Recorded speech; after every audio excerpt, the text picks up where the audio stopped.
So I realized that I do mostly graphic versus cosmetic color wrap projects. That's just happens to be the industry around the area that I live in.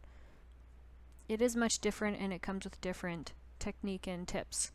The cosmetic color wraps, you care a lot more about edges and seams and visible lines like white under purple and other kind of fine-tuned custom stuff.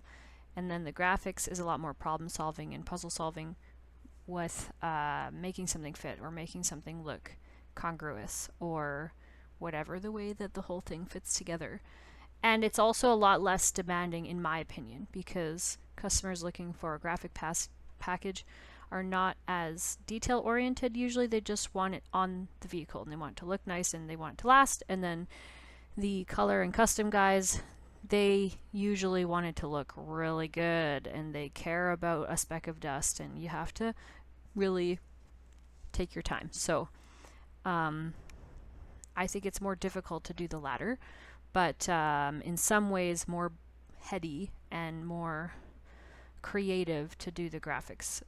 So it might really depend on what you care more about for what you find easy or enjoyable. This is not one I had any footage for, but it is an interesting project. There's a couple details I wanted to point out to you, and I'll show you in the pictures. Pictures capture better anyway if you're going for details.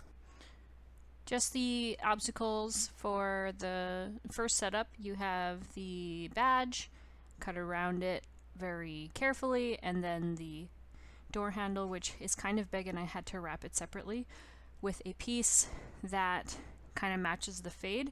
If you can't tell, there's a fade from left to right, light to dark, and that makes it a little more complicated. But I was essentially using kind of scraps for this job. At least some of them were, because we have done a bunch of similar graphics on a bunch of similar trucks. So we thought, well, we have enough material, we're just going to piece in as necessary. And of course I made sure I had something at least big enough before I started. Here's the second piece overlapping the first main piece in that diagonal stripe. I actually trimmed right to the edge of the wrap so that I could see exactly where the line would fall, and then I taped out where that was and removed the second piece, and that tape line gave me a guide for trimming an inch back, which gives me the tile that goes underneath the second piece. And once you have a tile, the joint is very strong. You have a line showing beneath, but that's normal for wraps. And then all I had to do was put it all together. So this piece is showing the truck was already wrapped on two sides, and the color that joins the back panels to the tailgate weren't guaranteed to match in color, but you can see on the left side, I took a picture. I was very proud of how I was able to match up this gradient, because you know, you move it left to right by a few inches each way and that gradient might seem more obvious. I know it's not that easy to see, but in the photo you can tell the left and the right gray are actually pretty bang on. I was kind of proud of it.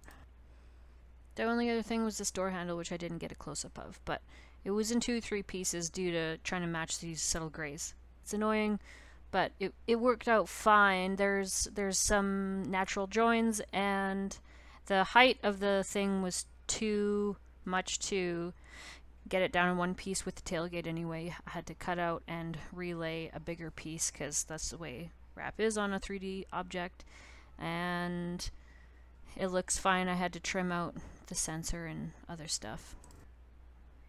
But there you go. Looks great. Looks sharp. Thanks for watching.